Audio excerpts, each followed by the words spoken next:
के। जिंदगी की डोर तो हाथ दीनानाथ के। जिंदगी की डोर तो हाथ दीनानाथ के। हो महलों में राखे चाहे झोपड़ी में वास दे। वो महलों में रखे चाहे झोपड़ी में वास दे। हो महलों में राखे चाहे झोपड़ी में वास दे। महलों में रखे चाहे झोपड़ी में वास दे। हो धन्यवाद निर्वाद अपवाद कहिए। जय विधि राखे राम जय विधि रहिए। धन्यवाद निर्विवाद अपवाद कहिए। जय विधि राखे राम जय विधि रहिए।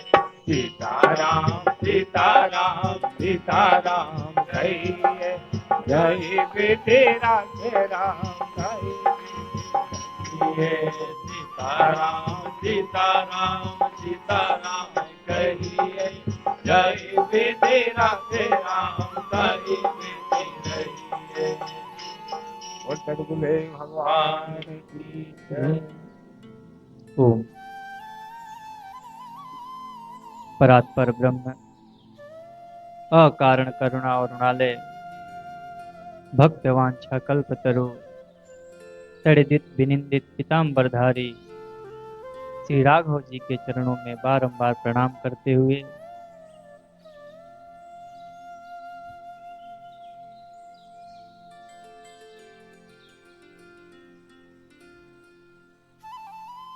हम लोग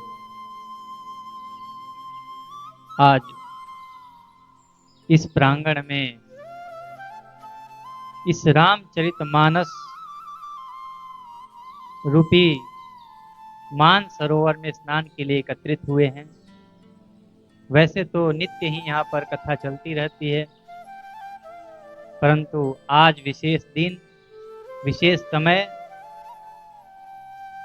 आज से नए वर्ष शुरू हो गए हमारे।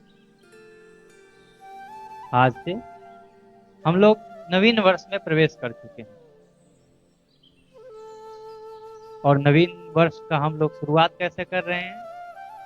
इस रामचरितमानस के श्रवण से। कहते हैं कि ये मानस कोई सामान्य चीज नहीं है, कि कोई और पुस्तक नहीं है कि बस इसको पढ़ लिए और रख दिए बस हो गया। ये कोई पढ़ने वाली चीज नहीं है। इसको पढ़ो, सुनो और अपने अंतःकरण में धारण करो। आज सुबह से हम सब लोग लगे हैं, कलश यात्रा निकली, यहाँ पर आए, यहाँ पर वेदी पूजन हुआ, मानस जी का पूजन हुआ, कलश पूजन हुआ। अब हम लोग इस मानस के कथा को श्रवण करेंगे। सबसे पहले तो हम ये जान लें कि मानस है क्या। इसका नाम रामचरितमानस है, इसका नाम रामायण नहीं है। पहले तो कितने लोग बोलते हैं कि क्या हो रहा है, तो रामायण की कथा हो रही है, रामायण हो रही है, ऐसे लोग बोलते हैं। ये रामायण नहीं है। रामायण के रचयिता वाल्मीकि जी और ये है रामचरितमानस, जिसके रचयिता गोस्वामी तुलसीदास जी महाराज। हम गोस्वामी तुलसीदास जी महाराज के इस रचना में मानो तो तुलसीदास जी का हृदय स्वरूप ही है। वो अपने हृदय को ही इसमें व्यक्त कर दिए हैं। और उनके हृदय में कौन रहता है? भगवान राघव जी। हम उस मानस में प्रवेश करने जा रहे हैं। तुलसीदास जी कहते हैं कि ये जो मानस है, इसका नाम रामचरितमानस मैंने तो रखा, परंतु ये मैंने अपने मन से नहीं रखा कि मेरे मन में आया तो मैंने रख दिया। ये तो शंभु प्रसाद, भगवान शंभु का प्रसाद स्वरूप मुझे प्राप्त हुआ। इसकी रचना मैंने नहीं की। इसकी रचना तो कई कई वर्षों पहले ही भगवान शिव जी ने रचना कर दी थी, और रचना करके अपने हृदय में धारण किए रहे, और समय आने पर फिर पार्वती जी को सुनाया। उसी को मैं इस अपने ग्रंथ में लिख रहा हूं। इस ग्रंथ में 7 सोपान है। सोपान का अर्थ तो आप सब लोग जानते होंगे। सोपान का अर्थ है सीढ़ियां। तो किस चीज का सीढ़ी है भाई? सीढ़ी का अर्थ क्या होता है? हम सीढ़ी क्यों करते हैं? ये जो मंदिर के नीचे सीढ़ी बनाई गई है, ये क्या सीढ़ी से हम चढ़ते हैं या उतरते हैं? बताइए। ये जो सीढ़ी है, ये सीढ़ी से हम चढ़ते हैं या उतरते हैं? सीढ़ी चढ़ने के लिए बनाई गई है या उतरने के लिए? बताइए। चढ़ने के लिए? दोनों के लिए बनाई। तो इसमें ये 7 सीढ़ी क्यों बनाए? कहाँ चढ़ाना चाह रहे हैं और कहाँ उतारना चाह रहे हैं? तो कहते हैं यदि चढ़ना है कहीं तो भक्त लोग, सेवक लोग भगवान के चरणों से लेकर के उनके हृदय तक पहुंच जाते हैं चढ़ करके। और उतरना कहाँ है? उतरना भी तो भगवान के हृदय नहीं है। तो ये चढ़ना उतरना दोनों एक है। अगर कहीं हमें प्रेम करना है तो भगवान के चरणों से प्रेम करते हैं हम, और चरणों से भगवान कहते हैं कि चरणों में मत रहो। जो भी आप मानस में कहीं भी सुनेंगे, जो भी शरणागति हुआ है वह चरणों में पड़ा है, और भगवान उसको उठा करके अपने हृदय में धारण कर लिया। तुलसीदास जी कहते हैं कि सोपान इसीलिए भगवान के तुम चरणों में पड़ो, भगवान उठा करके तुम्हें अपने हृदय में धारण कर लें। और जब हृदय में उतर गए तो फिर क्या कहना, फिर और क्या चाहिए? इसमें 7 सोपान लिखे हैं। 7 सोपानों में सबसे पहला सोपान है बाल कांड, जिसको कांड भी कहते हैं। बाल कांड। दूसरी अयोध्या कांड। तीसरे आरण्य कांड। चौथे किष्किंधा कांड। 5वें सबसे सुंदर सुंदर कांड। 6वें युद्ध कांड, जिसे लंका कांड भी कहा जाता है। और 7वां उत्तर कांड। ये 7 सोपान यानी 7 कांड लिखे हैं। और 7 कांडों में इनके शुरुआतों में संस्कृत के श्लोक लिखे हैं। ये मानस कोई संस्कृत की पुस्तक, संस्कृत के ग्रंथ नहीं। इसको तुलसीदास जी ने अपने निज भाषा में स्वांत सुखाय तुलसीदास तुलसी रघुनाथ गाथा, ये रघुनाथ जी के गाथा को तुलसीदास जी ने भाषा निबद्ध, अपने भाषा में निबद्ध किया। तो तुलसीदास जी की कौन सी भाषा थी? अवध।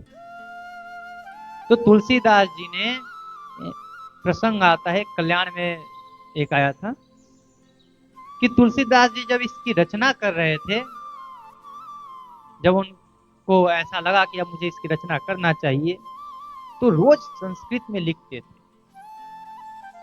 और रात को सोए और सुबह में देखे सब गायब। तुलसीदास जी के सारे रामचरित चोरी हो जा रहे थे। तुलसीदास जी बड़े परेशान, करे तो करे क्या, पूरे दिन मेहनत करते हैं, सुबह में सब मेहनत पे पानी फिर जा रहे हैं। तब भगवान शंभु ने स्वयं कहा, अरे मूर्ख क्या कर रहा है? आज के अभी तो चल संस्कृत सब जान रहे हैं, कुछ समय बाद संस्कृत जानने वाले बहुत कम हो जाएंगे। आप ये बताइए, यदि ये रामचरितमानस नहीं होता तो आज बहुतों को रामायण के बारे में पता नहीं होता, राम कौन है इतना नहीं पता चलता। मैं कहता हूं कि किसी भी सनातनी को एक श्लोक भले ही भागवत का याद ना हो, एक श्लोक भले ही महाभारत का ना याद हो, एक मंत्र भले ही वेद का ना याद हो, परंतु कोई भी ऐसा सनातनी नहीं है जिसको मानस का एक दोहा ना याद हो, न एक चौपाई याद हो। ज्यादा ना होगा तो इतना तो जरूर याद होता है, मंगल भवन अमंगल हारी, द्रवहु सुदशरथ अजिर बिहारी। मंगल भवन अमंगल हारी, द्रवहु सुदशरथ अजिर बिहारी। मंगल भवन। किसी को इतना तो जरूर याद होगा जो अपने आप को सनातनी मानता, हाँ ना माने तो उसका बात ही अलग है। ना मानने वालों को भी इतना तो याद है। सबको इस मानस के एक चौपाई याद है, एक दोहे याद हैं, एक छंद याद है। तो ये मानस बहुत सरल, इसको हृदय में धारण करने हम लोग बाल कांड में प्रवेश करते हैं। बाल कांड में सबसे पहले तुलसीदास जी महाराज 7 श्लोक लिखते हैं, वो भी संस्कृत में। जो तुलसीदास जी ने संस्कृत लिख दिया है, समझिए कि इससे ऐसा सिद्ध होता है, हम लोगों ने तो तुलसीदास जी को नहीं देखा, हम उनकी इस भाषा से, इस शैली से समझ सकते हैं कि तुलसीदास जी महाराज संस्कृत के कितने बड़े विद्वान हैं। संस्कृत के ही नहीं, संस्कृत, साहित्य, संगीत, सब कुछ इस मानस में भर दिया। कोई यदि एक भजन या एक कोई गाना लिख देता है तो उसको एक लय के अलावा दूसरे लय में नहीं गाया जा सकता, या 2 लय में भी गा सकते, तीसरे लय में तो गा नहीं सकते, 3 भी गा ले तो 4 में नहीं गा सकते। परंतु ये तुलसीदास जी इतने बड़े कवि हैं कि जिन्होंने इस मानस को लिखा है और गाने वाले इसको किसी भी लय में गा लेते। जितने लयों में, जितने स्वरों में इस मानस जी को गाया जाता है, उतने स्वरों में किसी को नहीं गाया जाता। किसी भी भजन के लय पे इनको बैठा लो। इतने उज्जवल व्यक्तित्व वाले तुलसी भगवान, उन्होंने सबसे पहले 7 श्लोक लिखे। 7 श्लोकों में सर्वप्रथम जो श्लोक लिखते हैं, कहते हैं वर्णानाम अर्थ संघानाम रसानाम छंदसामपि मंगलानांच कर्तारो वंदे वाणी विनायको। कहते हैं वर्णा नाम अर्थ संघाना रसाना छंदसाम अपि रसानाम मंगलानांच कर्तारो वंदे वाणी विनायको। इस श्लोक में सबसे पहले तुलसीदास भगवान गणपति भगवान का और उनके साथ में माता सरस्वती की वंदना करते हैं। वंदे वाणी विनायक, सबसे पहले वाणी बोलते हैं, फिर विनायक बोलते हैं। ऐसा क्यों महाराज? यदि कोई प्रथम पूज्य है तो है गणपति भगवान। सबसे पहले इनको विनायक बोलना चाहिए, फिर उसके बाद वाणी बोलते। जो प्रथम पूज्य है, सबसे पहले हम उसका पूजन करेंगे, गणेश जी का पूजन करते। वाणी क्यों बोले? कहते हैं कि वाणी इसलिए बोले हैं कि हम मानते हैं कि सर्वप्रथम पूज्य गणपति भगवान है, परंतु जिसकी कृपा से, जिसकी प्रेरणा से हमें ये पता चलता है कि सर्वप्रथम पूज्य गणपति भगवान है, तो हम पहले उसकी वंदना करेंगे, उस बुद्धि के देने वाली को वंदना करेंगे, जिसके कृपा से ही हमें तो पता चला कि गणपति भगवान सबसे पहले पूजते जाते हैं। इसीलिए सबसे पहले तुलसीदास जी ने माता सरस्वती की वंदना की है। वंदे वाणी विनायक, यहाँ दोनों को साथ में बैठाया है। मैं एक दिन प्रसंग में बता रहा था महाराज जी कि लक्ष्मी जी का गणेश जी का पूजन होता है, गौरी जी के साथ गणेश जी का पूजन होता है। यहाँ पर देखिए सरस्वती जी के साथ गणेश जी का पूजन होता है। तो ये तीनों माताएं गणेश जी की। दूसरे श्लोक में भवानी और शंकर जी, इन दोनों को एक साथ वंदन करते हैं। भवानी शंकरौ वंदे श्रद्धा विश्वास रूपिणौ, याभ्यां विना न पश्यन्ति सिद्धा स्वान्तः समीश्वरम्। कहते हैं कि मैं उन भवानी और उन भगवान शिव के ध्यान करता हूं जो कैसे हैं, श्रद्धा और विश्वास के स्वरूप है। अब श्रद्धा क्या है महाराज और विश्वास क्या है? श्रद्धा विश्वास रूप। तो कहते हैं कि विश्वास ही श्रद्धा है, परंतु कैसा विश्वास?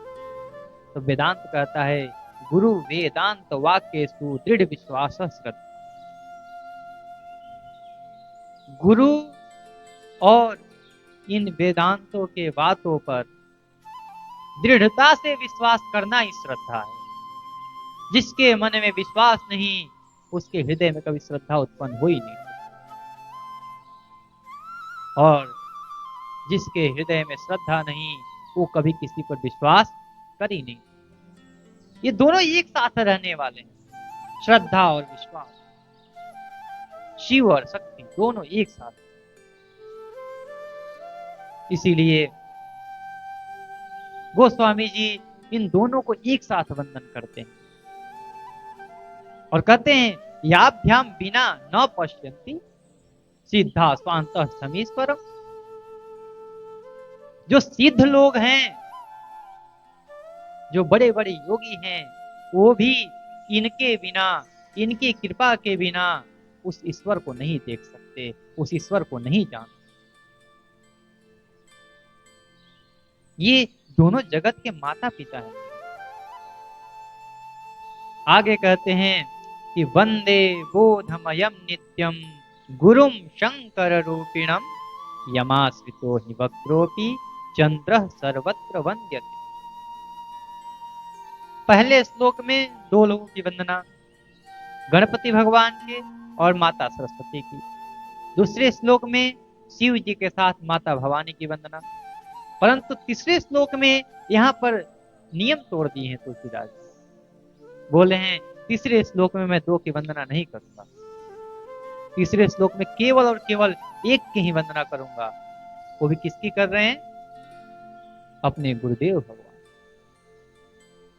कहते हैं कि श्रद्धा के साथ विश्वास आवश्यक है। गजानन जी के साथ माता सरस्वती आवश्यक है, परंतु मेरे गुरुदेव के साथ कुछ भी आवश्यक नहीं है। मेरे गुरुदेव तो अकेले ही सर्वोत्तम। गुरु जी के साथ मैं किसको बैठाऊं? है कोई जगत में जो मेरे गुरु जी के साथ बैठ जाए? तुलसीदास जी इसीलिए अपने गुरुदेव भगवान का केवल अकेले में वंदन करते हैं कि वंदे बोधमयम नित्यम गुरुम शंकर रूपिण। मेरे गुरुजी कोई सामान्य नहीं है, मेरे गुरुदेव तो साक्षात शंकर स्वरूप है। शंकरम शंकराचार्य, मेरे गुरुदेव तो साक्षात शंकर हैं, साक्षात शंकर के ही स्वरूप है। वो कैसे? जिस प्रकार भगवान शिव जी अपने पास जितने टेढ़े टाढ़े आते हैं सबको अपने पास बैठा लेते हैं। आ जाओ, कोई कानों में झुल जाता है, कोई पैरों में लिपट जाता है, कोई हाथों में रपट जाता है, और तो और जो सबसे बड़ा टेढ़ा है वो चंद्रमा जाके सर पे ही बैठ गया। इतने टेढ़ों को अपने साथ में रखते हैं भगवान शंकर, लेकिन कोई ऐसा है जो शंकर जी के गले में सांप देख करके सांप को बोले कि तू हट जा, तब शंकर जी का पूजन करूंगी? क्या करूंगा? हम शंकर जी का जब आरती उतारते हैं तो साथ में उस नागराज का भी आरती हो जाता है, उस बिच्छू का भी आरती हो जाता है, उस चंद्रमा का भी आरती हो जाता है, और तो और शमशान घाट का जो भस्म लगा है उस भस्म की भी आरती हो जाती है। कहते हैं वैसे ही है बिल्कुल मेरे गुरु जी, मैं कहाँ टेढ़ा उस चंद्रमा के जैसे, परंतु गुरु जी ने अपना सानिध्य देकर मुझे आज इस जगत में थोड़ी सी, इतने मेरे को जानने वाले हो गए हैं, इतने पहचानने वाले हो गए हैं। ये गुरु जी की ही तो कृपा है। जो लोग आज हमें पूछ रहे हैं या किसी और की थोड़ी है, या हमारी कुछ मेहनत थोड़ी है। कहते हैं कि गुरु जी के पास बस लगे रहो निरंतर। गुरु जी वो पता नहीं कौन सा ऐसा पल आ जाए, कौन सा ऐसा क्षण आ जाए जिस समय गुरु जी एक बार दृष्टि डाल दो, और गुरुदेव का एक बार जब दृष्टि पड़ गया तो फिर वो टेढ़ा चंद्रमा भी जगत बंद हो जाए। यमाश्रितो ही वक्रोपी चंद्र सर्वत्र बंद। जिनका आश्रय लेकर के वो टेढ़ा चंद्रमा भी आज जगत बंद बना पड़ा है, वैसे ही तो हम भी हैं। हम भी टेढ़े हैं, हम ही कामी क्रोधी लोभी सब हैं हमारे अंदर अवगुण, परंतु गुरुदेव का सानिध्य मिल गया है, गुरुदेव की ऐसी कृपा हो गई है हमारे ऊपर कि बस अब तो अपनी मौज है। मैं उन गुरुदेव की वंदना करता हूं। चौथे श्लोक में फिर से कहते हैं कि सीताराम गुणगामा पुण्यारण्य विहारिणौ वंदे विशुद्ध विज्ञानौ कवीश्वर कवीश्वर। यहाँ पर भी दो लोग एक साथ वंदना करते हैं। किसकी? कवीश्वर और कपीश्वर। कवीश्वर कौन है और कपीश्वर कौन है? तो कवीश्वर तो वाल्मीकि जी को माना जाता है, परंतु कपीश्वर किसे माने? कपियों का राजा कौन है बताइए? बजरंग बली। अच्छा, जब राम जी के साथ वानरी सेना गई थी लंका में, उसमें वानरों का राजा कौन था बताइए? हाँ, सुग्रीव। ठीक, तो यहाँ पर क्या गोस्वामी जी सुग्रीव जी की वंदना कर रहे हैं? क्योंकि बालियों के राजा, अरे बंदरों के राजा तो सुग्रीव हैं, तो सुग्रीव की वंदना कर रहे हैं क्या? बोल रहे हैं कवीश्वर और कपीश्वर। कहते हैं कि ठीक है, सामान्य दृष्टि में कपियों के राजा सुग्रीव होंगे, परंतु कपीश्वर जो कपियों में श्रेष्ठ है, जिस पर भगवान राघव की असीम कृपा है, हमारे लिए तो वही कपियों का राजा है। हम उस कपीश्वर की वंदना करते हैं जो सीता राम रूपी वन में नित्य ही विचरण करते रहते हैं। उन भगवान हनुमान जी की और साथ में वाल्मीकि भगवान की वंदना करते हैं। उसके बाद 5वें श्लोक में तुलसीदास जी भगवान की माया, भगवान की शक्ति की वंदना करते हैं। कहते हैं उद्भव स्थिति संहार कारिणीं क्लेशहारिणीं सर्वश्रेयस करीं सीतां नतो हम राम वल्लभाम। उद्भव, स्थिति और संहार की जो कारण, आप लोग को ये पता है कि हम 3 देवों को विशेष मानते हैं। जो प्रधान देवता है वो 3 देवता हैं। कौन कौन? ब्रह्मा, विष्णु और शिव जी। ब्रह्मा जी का काम क्या है? सृष्टि करना। विष्णु जी का काम क्या है? पालन करना। शिव जी का काम क्या है? संहार करना। यानी कि उद्भव, स्थिति और संहार, ये तीनों काम तीनों देवताओं का है, ब्रह्मा विष्णु और महेश का। तो इसमें ये क्यों कह रहे हैं? उद्भव स्थिति संहार कारिणीम क्लेश हारिणीम सर्वश्रेयस करीम सीता। सीता जी तो तीनों काम करते नहीं है, फिर ये क्यों बोल रहे हैं? बोल रहे हैं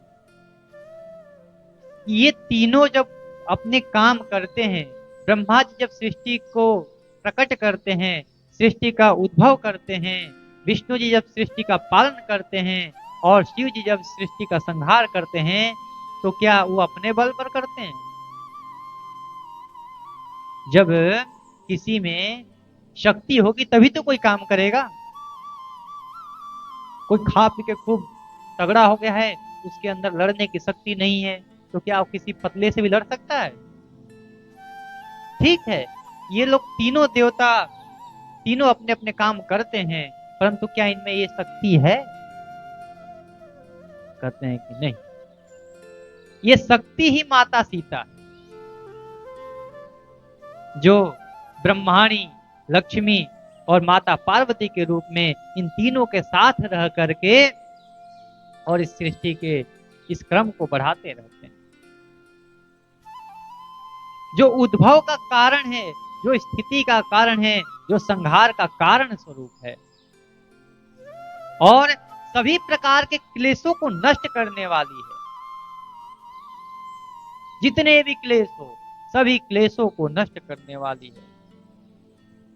ऐसे माता जानकी कहते हैं जो सभी प्रकार के श्रेयों को देने वाली है, श्रेयस करीम सीता, सभी प्रकार के श्रेय को देने वाली हैं। ऐसे माता सीता को मैं नमस्कार करता हूं। तो एक भगत ने पूछ लिया बाबा से कि बाबा तुम ये बताओ कि तुम किसके लिए तुम माता सीता को वंदना कर रहे हो? क्या ये तीनों के कारण है, उद्भव स्थिति संहार के कारण है, इसलिए वंदना कर रहे हो, या सभी प्रकार के सिद्धि को देने वाली इसलिए वंदना कर रहे हो, या तुम्हारे सारे कष्ट का निवारण हो जाए इसलिए वंदना कर रहे हो? तुम तो अपने स्वार्थ में लगे हो। बोले अरे पागल, अरे मूर्ख, मैं इसलिए नहीं कर रहा हूं कि माता जानकी मेरे सारे क्लेश हर लें, सारे कष्ट हर लें, सभी प्रकार के श्रेय मुझे दे दें। इस कारण से मैं बिल्कुल नहीं कर रहा हूं, और इस कारण से भी नहीं कर रहा हूं कि वो उद्भव स्थिति और संहार के कारण है, इसीलिए भी नहीं कर रहा हूं। तो बोले फिर क्यों कर रहे हो? क्या करने की आवश्यकता है? करना है तो लक्ष्मी जी का कर लो, पैसे मिल जाएंगे, सरस्वती जी का कर लो, बुद्धि मिल जाएगी। ये सीता जी की वंदना क्यों कर रहे हो? तो तुलसीदास जी अंतिम पंक्ति में कह देते हैं कि न तो हम राम वल्लभा, मैं इनके गुणों पर नहीं जा रहा, मैं इनके विशेषताओं को नहीं नमस्कार कर रहा, मैं तो इसलिए नमस्कार कर रहा हूं कि ये राम जी की प्रिया है, राम जी इनके वल्लभ हैं, राम जी इनके स्वामी हैं, और जिसका संबंध भगवान राम से है वो चिट्टी से लेकर हाथी पर्यंत वो सब मेरे लिए पूजनीय है। मैं उन सभी को मस्तक झुका करके प्रणाम करूंगा। मैं जानकी को इसलिए प्रणाम कर रहा हूं। अगले श्लोक में तुलसीदास जी भगवान राघव के स्वरूप का वर्णन करते हुए राघव के माया के साथ भगवान राघव की वंदना करते हैं। कहते हैं यन्माया वसवर्ति विश्वमखिलम् ब्रह्मादिदेवासुरा यत्तत्त्वादमृषैव भाति सकलं रज्जौ यथा हेर्भ्रमः यत्पादप्लवमेकमेव हि भवां बोधे स्थितिर्षावतां वन्देऽहं तमशेषकारणपरं रामाख्यमीशं हरिम। कहते हैं जिनकी माया के वश में ये पूरा विश्व है,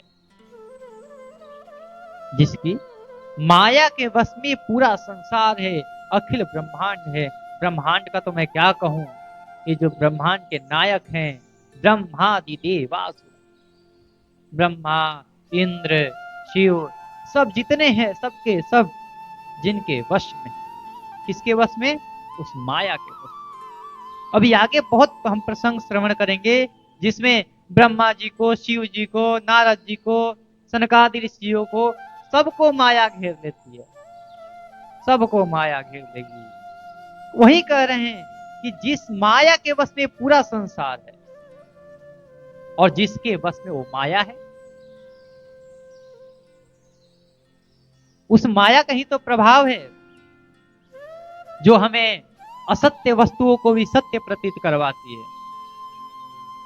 जिस प्रकार सायं काल में, संध्या के समय में पड़ा हुआ दूर रस्सी भी रज्जो यथा हिर भ्रम, रस्सी भी सांप के जैसे दिखाई देती है, अगर थोड़ी सी भी हिल जाए तो लोग कांप जाते हैं कि भैया सांप ही तो नहीं आ गया कहीं, और माताओं को दिख जाए तो फिर तो सीताराम ही है। ये छोड़ छाड़ के सब पटक के भाग जाती हैं, फिर इनको रस्सी भी दिख गया। हम पुरुष थोड़ी माया से दूर रहते हैं, माता जी लोग को ज्यादा प्रभावित करते हैं। तो जिसकी माया के वश में आ करके वो रस्सी भी सांप जैसी प्रतीत होती है, ठीक उसी प्रकार से ये असत्य, ये नाशवान सृष्टि भी हमें सत्य प्रतीत हो रही है। ये मेरा भाई है, ये मेरे पिता हैं, ये मेरे पुत्र है, ये मेरा साथी है, मेरा मेरा मेरा मेरा, कुछ नहीं मेरा। झूठ को हम सत्य माने बैठे हैं। मैं बार बार कथाओं में कहता हूं महाराज जी से कि महाराज जी, यदि कुछ सत्य है इस सृष्टि में तो केवल दो सत्य। पहला तो मेरे राम का नाम, और दूसरा जब ये बोला जाता है। कब बोला जाता है? अंत में बोलते हैं राम नाम सत्य। तो दो ही चीज सत्य है, एक तो भगवान का नाम, और जब इस सत्य को बोलते हैं एक वो समय, वो मृत्यु। हम तो कहते हैं कि धन्य हो मृत्यु का समय, जिस समय में कम से कम इतना तो हमें ज्ञान होता है कि नहीं, राम का नाम सत्य है, और सत्य बोलने से ही गत्य है, फिर नहीं तो फिर तो गति कहीं नहीं मिलने वाली महाराज। अब इतने अच्छे विचार को, इतने अच्छे वाक्य को हम अन्य जगहों पर बोल नहीं सकते। विडंबना देखिए महाराज, राम का नाम सत्य है ये सब जानते हैं, पर राम का नाम सत्य है ये कहीं बोल सकते हैं? केवल कहां बोलेंगे?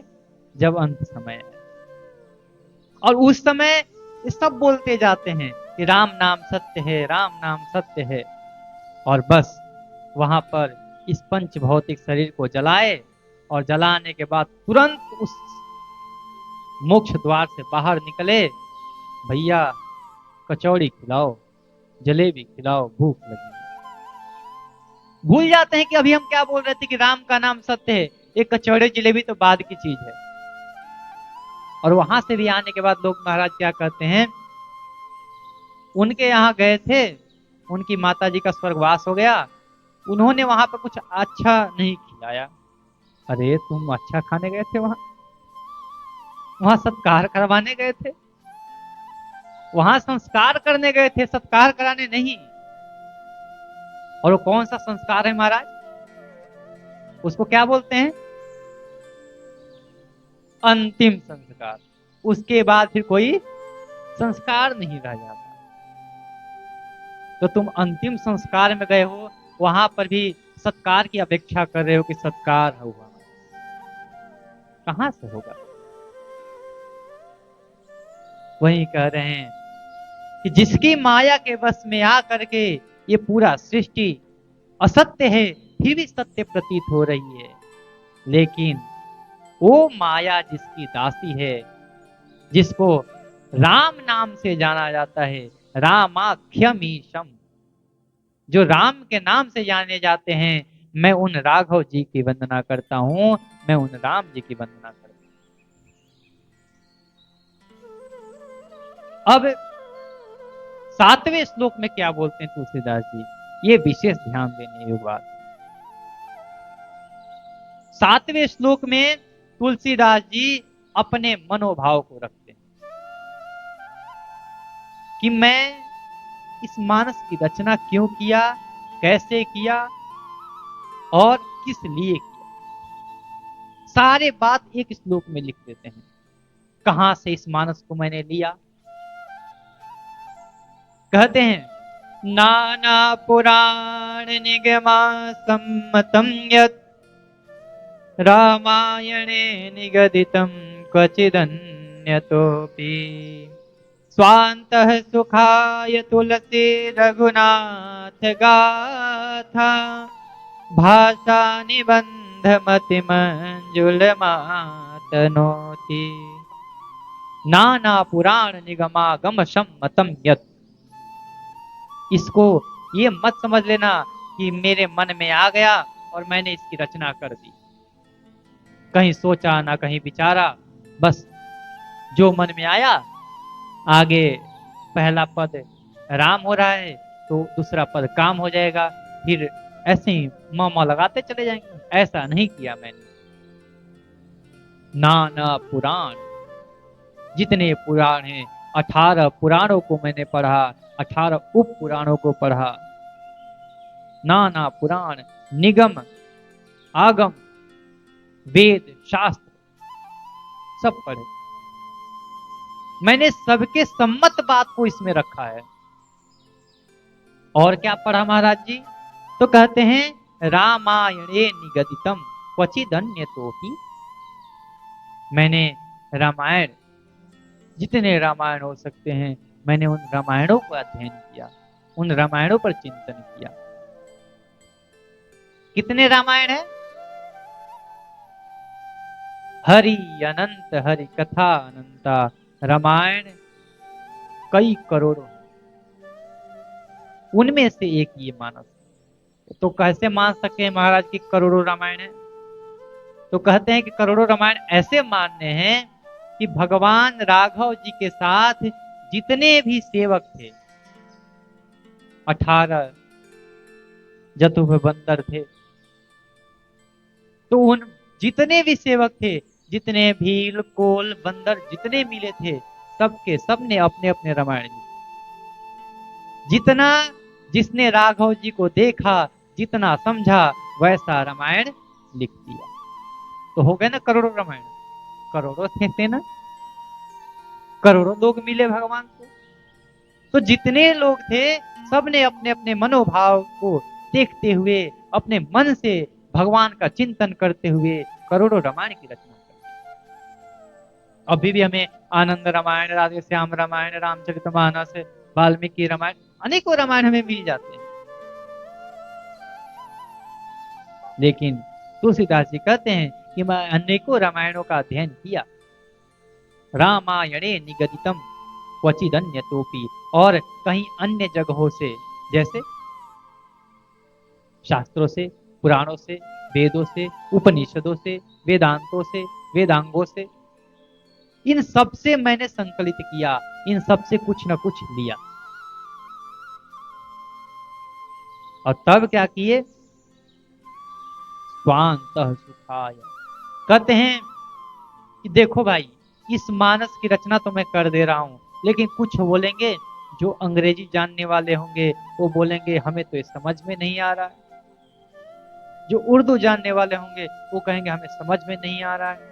जो हिंदी जानने वाले होंगे वो कहेंगे हमें समझ में नहीं आ रहा है। जो संस्कृत जानने वाले होंगे वो कहेंगे हमें समझ में नहीं आ रहा है। तो क्या करें? तुलसीदास जी कहते हैं देखो, ये तुम्हारा टेंशन है। ये तुलसीदास इस मानस की रचना कर रहा है तो केवल और केवल किस लिए? स्वांतः सुखाय, मैं अपने अंतःकरण के सुख के लिए कर रहा हूं। तुलसी रघुनाथ गाथा, ये रघुनाथ जी की गाथा का मैंने वर्णन किया, और इसको मैं किस में कर रहा हूं? भाषा निबद्ध मति मंजुल मातनोति।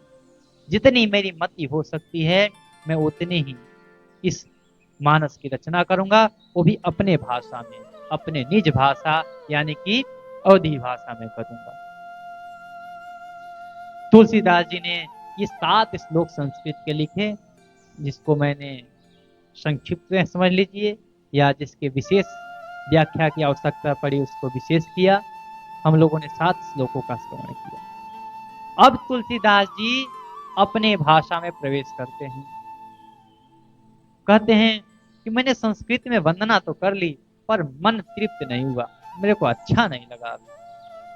तो बोले कि अब क्या करोगे बाबा? बोले कि फिर से वंदना करो। बोले कि बाबा देख लो। बोले कि ना, अभी मन नहीं भरा है, मैं फिर से वंदना प्रारंभ करूंगा। और तुलसीदास जी फिर से अब वंदना कर रहे हैं। वो कैसे वंदना कर रहे हैं?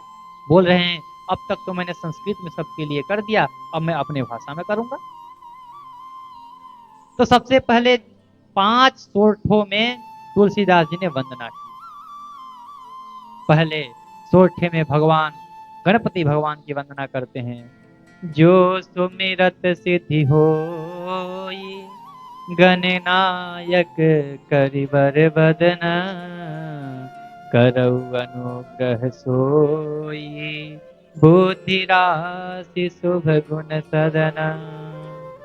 कहते हैं कि जिनके स्मरण से ही सारी सिद्धियां प्राप्त हो जाती हैं, ऐसे गणों के नायक करी वर वदना, श्रेष्ठ हाथी का मुख जिस पे लगा हुआ है, श्रेष्ठ हाथी के मुख जैसा जिसका मुख है, हे गणपति भगवान करऊ अनुग्रह सोई, मेरे ऊपर अनुग्रह करिए, मेरे ऊपर कृपा करिए।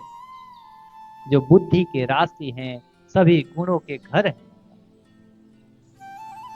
आगे भगवान राघव की कृपा के वर्णन करते हैं।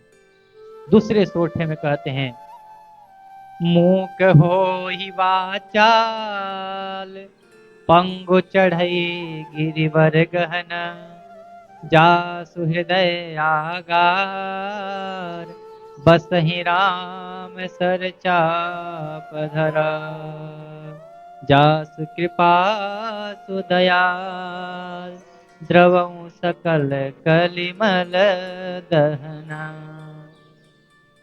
कहते हैं कि जिनकी कृपा से मूक होई वाचाल। वाचाल आपको बता दूं, मूक मतलब होता है गूंगा, ना बोलने वाला बिल्कुल। और वाचाल का मतलब क्या होता है? बोलने वाला नहीं।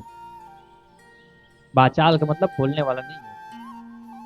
मूक होई वाचाल, गूंगा भी बोलने वाला नहीं बनता, बहुत ज्यादा बोलने वाला हो जाता है। जिसको कहते हैं ना, ये बहुत बकबका है, बक बक करते रहता है दिन भर, इसका मुंह ही नहीं बंद होता, वैसा बोलने वाला हो जाता है। पंगु चढ़ई गिरिवर गहना, पंगु मतलब होता है लंगड़ा। वो पंगु भी जिसकी कृपा से, जिसके आशीर्वाद से, जिसके कृपा से भयंकर से भयंकर, बड़े से बड़े पर्वत को भी लांग जाता है। जासु कृपा सुदयाल, जिन पर वो रघुनाथ जी कृपा कर दे। हे रघुनाथ जी, ऐसे रघुनाथ जी द्रवऊ सकल कलिमल, सभी कलियुग के मलों को नष्ट करने वाले रघुनाथ जी, आप मेरे ऊपर द्रवित होइए। भगवान का स्वरूप कैसा है? तो नील सरोरुह श्याम, तरुण अरुण बारिज नयना, करऊं सो मम उर धाम, सदा क्षीर सागर सयना। जिनका स्वरूप नील कमल के जैसा श्यामले रंग का जिसका स्वरूप है, जिनका नेत्र कमल है, जिनके कर कमल है, जिनके चरण कमल है, सब कमल ही कमल भरे हैं मेरे रघुनाथ जी में। करऊं सो मम उर धाम, वो रघुनाथ जी, मेरे को पता है लोग किसी से पूछने जाए तो सीधा कहते हैं कि भगवान कहाँ मिलेंगे, तो बोलते हैं वैकुंठ में। भगवान कहाँ मिलेंगे, तो बोलते हैं साकेत में। भगवान कहाँ मिलेंगे, तो गोलोक धाम में। बोले कि मेरे को वहां नहीं चाहिए, तुम भगवान हो, हम भक्त हैं, तुम्हारा काम है हमारे घर में आना। आप हमारे घर में आओ, अपना घर छोड़ो। तो कहाँ बुला रहे हैं? करऊ तो मम उर धाम, अपना धाम छोड़ करके इसी को मना लो ना, बना लो क्षीर सागर, इसको बना लो बैकुंठ, बना लो साकेत धाम, बना लो गोलोक धाम, रह जाओ यहीं पे। तुम्हें बार बार आने जाने में परेशानी होती है। हम आपके भक्त हैं, हम आपके चिंता करते हैं महाराज। हम जब बुलाते हैं आप आते हो, फिर भगे भगे जाते हो साकेत धाम, क्षीर सागर जाते हो, फिर हम बुलाते हैं फिर आते हो, थक जाते हो आप। इतना दूर जाने की कोशिश मत करो, यहीं पर रह लो, किराया नहीं लेंगे हम, कोई किराया नहीं, और हाँ अच्छी सेवा करेंगे। मेरे हृदय में घर बना लीजिए। अगले श्लोक में, अगले सोठे में तुलसीदास जी कहते हैं कि अब मैं उनकी वंदना करने जाता हूं कि जिनकी कृपा से मैंने ये मानस की रचना की। कुंद इंदु समदेह उमा रमन करुणायना, जाहि दीन परने करौ कृपा मर्दन मयना। कुंद इंदु समदेह। अच्छा, अब आप सब लोगों से एक प्रश्न मैं करता हूं, शंकर जी का स्वरूप कैसा है? गोरे हैं, काले हैं, नीले हैं, पीले हैं, लाल हैं, ब्लू हैं, कैसा है बताइए? बताइए। अरे आप लोग तो रोज शिव जी का पूजन करने वाले हैं।